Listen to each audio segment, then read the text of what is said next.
Assalamualaikum warahmatullahi wabarakatuh. Hai teman-teman, apa kabar? Kembali lagi bersama saya, Firman Haris.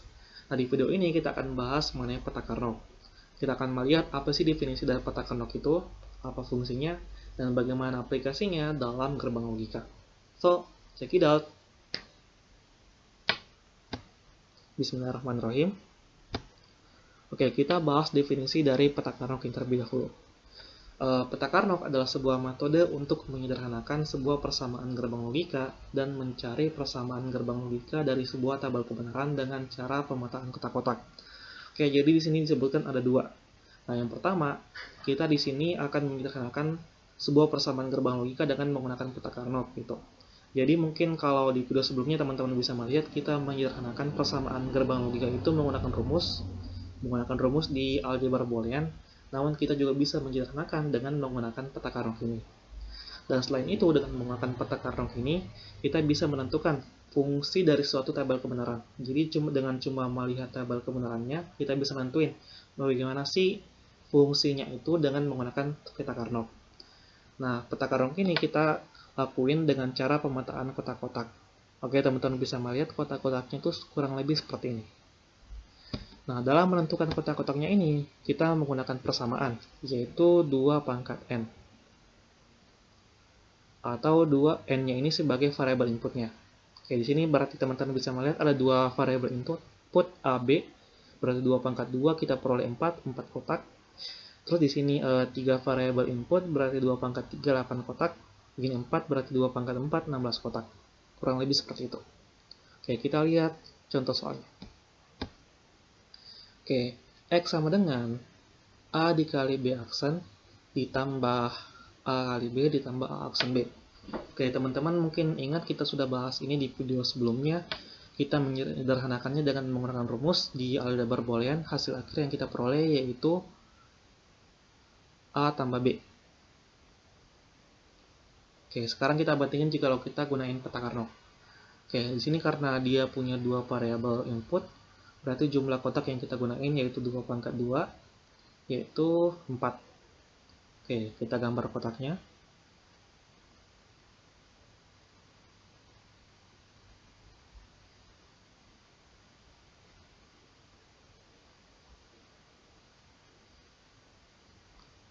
Oke, di sini inputnya A, B, berarti di sini A, yang ini B, yang ini A aksen atau A bar, saya tulis A bar.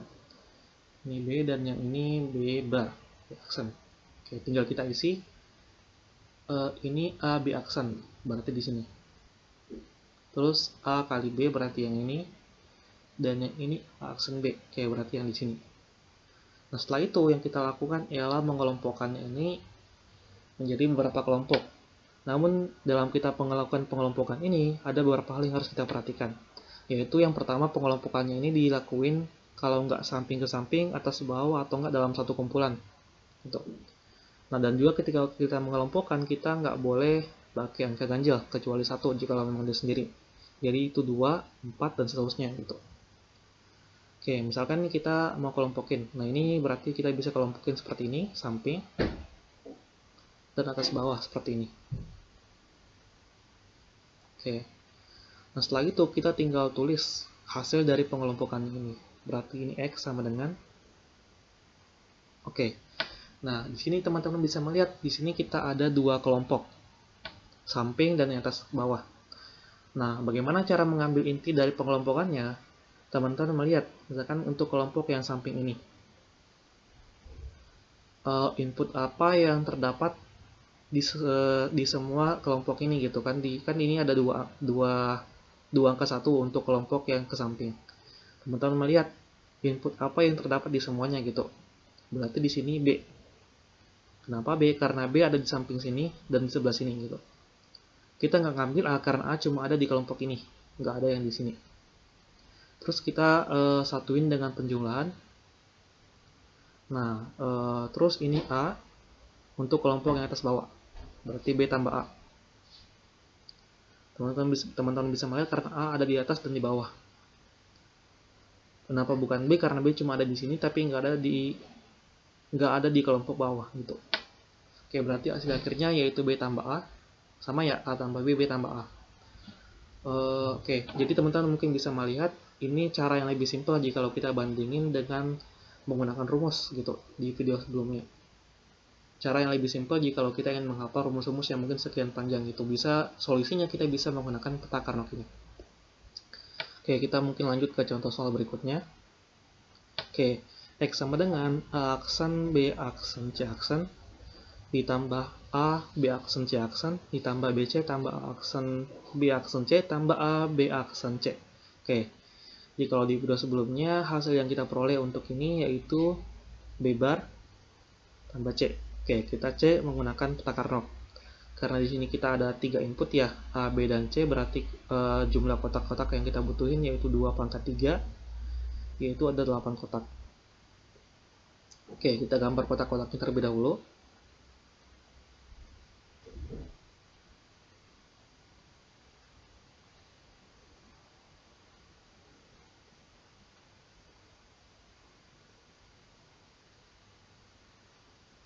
Oke, 8 kotak. Oke, tinggal kita tulis persamaannya. Ini A, B. Terus di sini A bar B. Ini A B bar dan yang ini A bar B bar. Oke, terus di sini C dan C bar. Oke. Setelah itu kita tulis untuk angka 1 yang ada di persamaan ini. A aksen, B aksen, C. A aksen, B aksen, C aksen berarti yang ini. Oke, 1. Terus yang ini A, B aksen, C aksen. A, B aksen, C aksen ini 1. Terus BC, oke BC kita skip dulu. Terus A aksen, B aksen, C. A aksen, B aksen, C, oke ini 1. Dan yang ini A, B aksen, C. Oke, yang ini 1. Terus untuk BC berarti kita tulis yang mencakup persamaan, karena dia nggak ada input A-nya, berarti kita tulis aja input di sini yang mencakup B dan C gitu. Oke, misalkan ini kita tulisin 1 karena dia mencakup BC, dan di sini juga 1 karena dia juga mencakup BC. Oke, setelah itu baru kita kelompokin sama seperti tadi. Oke, ini bisa kita kelompokin menjadi satu kelompok. Dan ini juga bisa kita kelompokin menjadi seperti ini. Oke, setelah itu baru kita tulis persamaannya, hasil dari pengelompokannya. Oke, kita bisa melihat yang mencakup kelompok ini input yang ada di semuanya di kesemua angka 1 yaitu B aksen atau B bar. Teman-teman bisa lihat ini B bar ada di sini, sini, sini, sini gitu. Berarti ini kita tulisin B bar. Ditambah. Nah, untuk kelompok yang di sini. Nah, teman-teman juga perlu ingat bahwasanya inputnya hasilnya di sini kalau pengelompokannya ini nggak mesti satu input teman-teman, juga bisa kita tulisin 2. Seperti di sini misalkan karena kita lihat BC mencakup di keduanya, berarti kita tulisin aja BC. Oke. Dan setelah ini bisa kita sederhanain. B bar ditambah B. Terus kita kaliin dengan B bar tambah C. Oke, ini habis. Berarti hasil akhirnya yaitu B bar tambah C. Oke, sama. Nah, sebenarnya juga teman-teman kita bisa langsung dapetin B bar tambah C ini dari peta Carnot, tergantung dari bagaimana posisi kita, penempatan kita di peta Carnotnya. Nah, contoh misalkan saya susun peta Carnot ini dengan bentuk yang agak sedikit berbeda.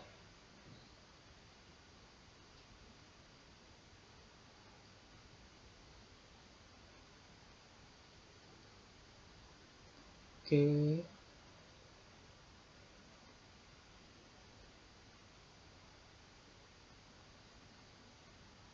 Oke, misalkan di sini saya tulis ini BC, terus ini B bar C, terus ini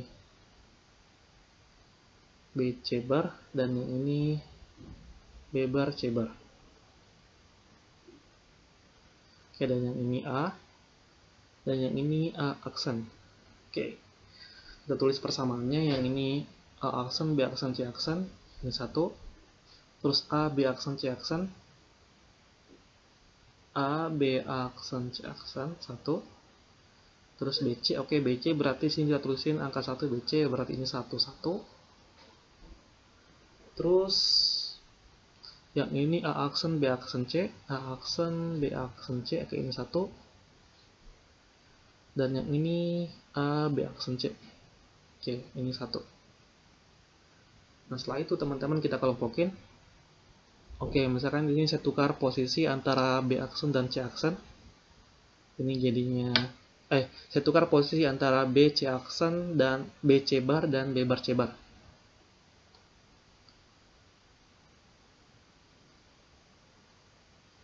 Oke, ini B bar C bar, ini satu-satu. Oke, hapus yang ini. Nah, setelah itu baru kita kelompokin. Nah, ini bisa kita susun jadi 2 kelompok juga seperti ini. Nah, ini kelompok 1. Dan yang ini kelompok yang kedua. Nah, setelah itu teman-teman bisa lihat. Berarti kan X-nya sama dengan. Nah, untuk yang ini, hasil akhirnya berarti teman-teman bisa lihat. Inti kelompoknya atau yang keluar dari kelompok ini yang mencakup semuanya. Input yang mencakup semuanya yaitu C. C kan? Ditambah, dan yang untuk di sini berarti ini B bar. C tambah B bar tambah C. Nah, berarti hasil akhir yang kita peroleh juga sama. Nah, teman-teman juga bisa melihat dalam kita melakukan pengelompokan itu, kita bisa lakuin dari ujung ke sini ke ujung yang ini. Ataupun dari atas ke bawah meskipun itu dipisahin. Oke, misalkan saya pakai ini. Contoh aja ya. Oke. Ini sebenarnya kalau misalkan di sini angka 1 dan di sini ada 1, nah ini bisa kita kelompokin seperti ini. Ataupun kalau di bawah bisa juga seperti ini. Ini satu kelompok seperti itu. Oke, kita lanjut. Oke, mungkin tadi di 2 soal sebelumnya kita sudah lakuin penyederhanaan dengan metode peta Karnaugh. Nah, sekarang dengan peta Karnaugh kita akan nentuin nih fungsi logika dari tabel kebenaran gitu. Jadi kita lihat tabel kebenarannya, kita tentuin fungsinya itu, fungsi logikanya itu bagaimana. Oke. Karena di sini ada 3 input, berarti kita gunain 2 pangkat 3, 8 kotak. Ini A, B. Oke, kita gambar dulu petanya.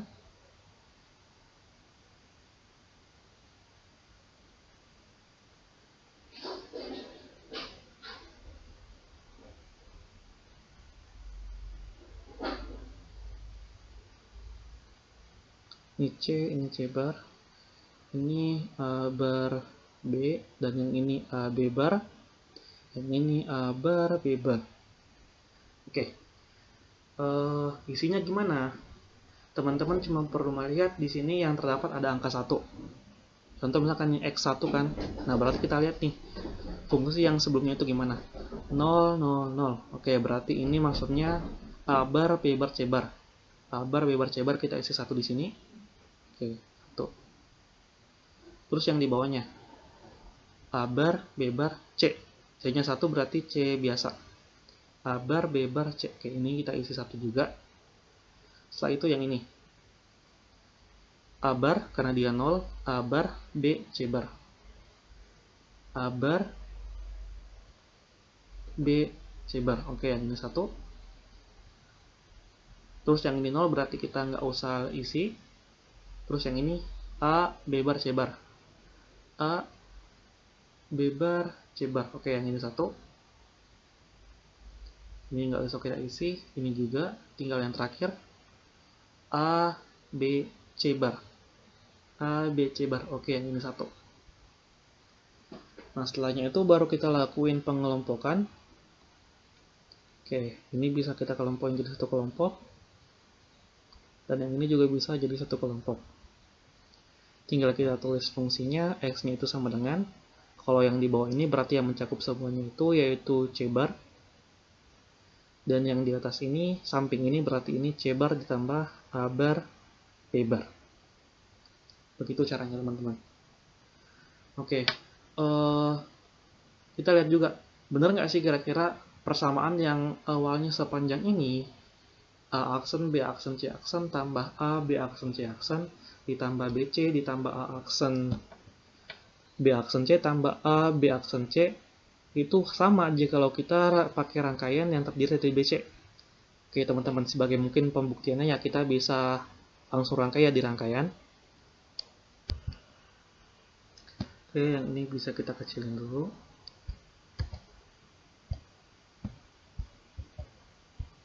Oke. Oke, mungkin karena di video sebelumnya kita udah ngerangkai pakai Logic Circuit Designer, berarti sekarang mungkin kita ngerangkai pakai aplikasi Logism.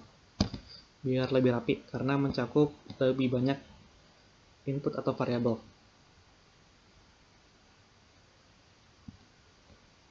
Oke, kita tunggu ngebuka ya.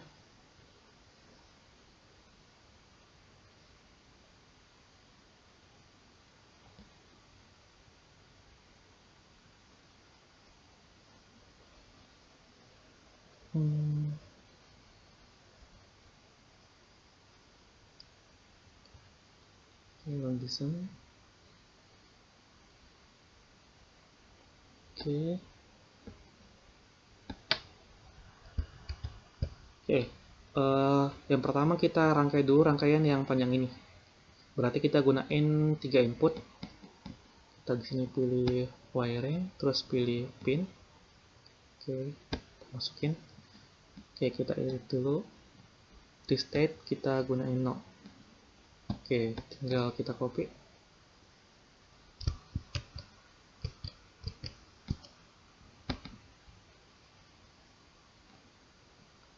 Oke, selanjutnya itu baru kita rangkai.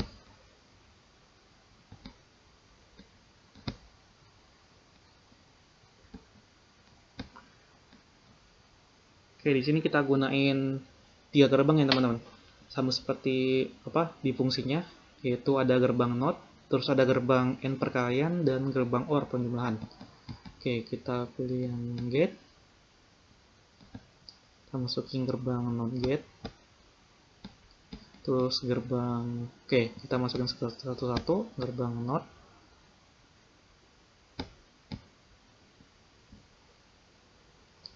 Oke, terus kita masuk, oke, kita hubungin dulu.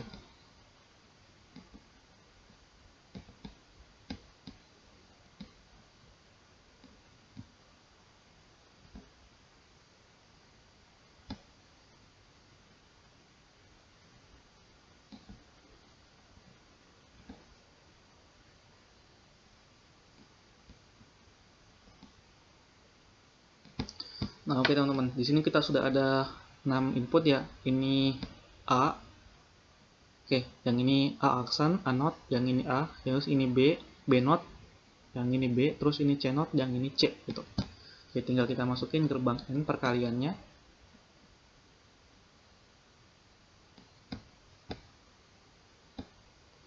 Oke, di sini mungkin kelihatan ya, dia pakai 5 input, kita edit jadi 3 supaya bisa langsung. Oke, untuk yang pertama mungkin dia pakainya A aksen, B aksen, C aksen. Oke, ini langsung aja.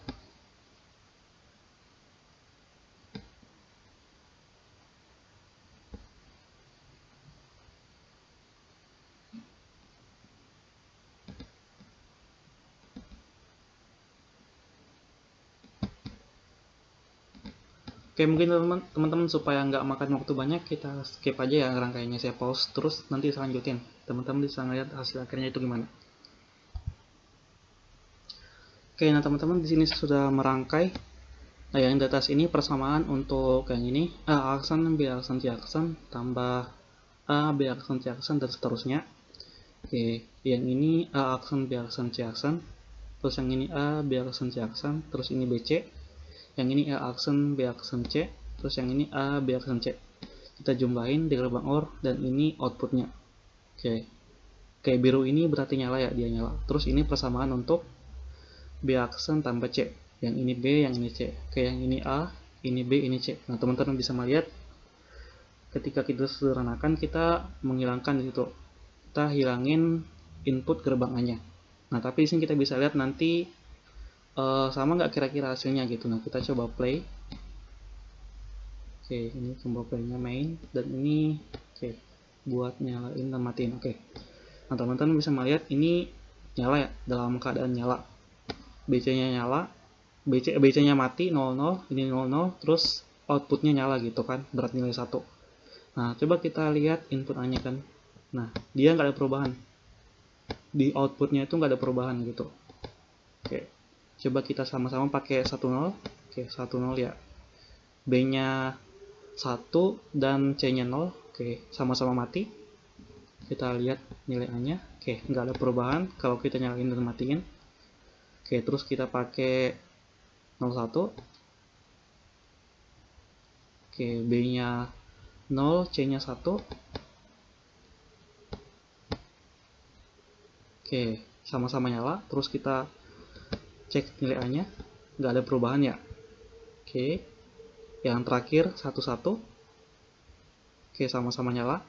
Nilai B dan nilai C-nya 1, outputnya nyala. Kita cek nilai A-nya. Kita lihat, baik dia 0 ataupun 1, dia nggak ada perubahan. Oke, berarti sama ya. Rangkaian ini, output yang dihasilkan oleh rangkaian yang besar ini sama jika kita rangkai sederhanain pakai rangkaian yang kecil ini gitu. Nah, jadi ini merupakan salah satu fungsi dari peta Carnot. Kita bisa menyederhanakan rangkaian yang mungkin kalau kita rangkai lebih banyak pakai gerbang dan kabel gitu, menjadi lebih simple gitu. Kita jadi awalnya yang kita pakai 3 input, terus pakai satu berapa ini 9 gerbang. Nah, kita cuma bisa lebih singkat gitu. Kita cuma pakai 2 gerbang gitu, cuma pakai NOT dan OR, 1 NOT dan 1 OR gitu. Oke. Nah, oke teman-teman, mungkin cukup sekian yang dapat saya sampaikan pada video kali ini. Saya mohon maaf jika ada kesalahan maupun kekurangan. Like dan share video ini jika memang bermanfaat. Ingat, jangan lupa untuk selalu bermanfaat. Jangan lupa untuk selalu belajar. Sekian, assalamualaikum warahmatullahi wabarakatuh.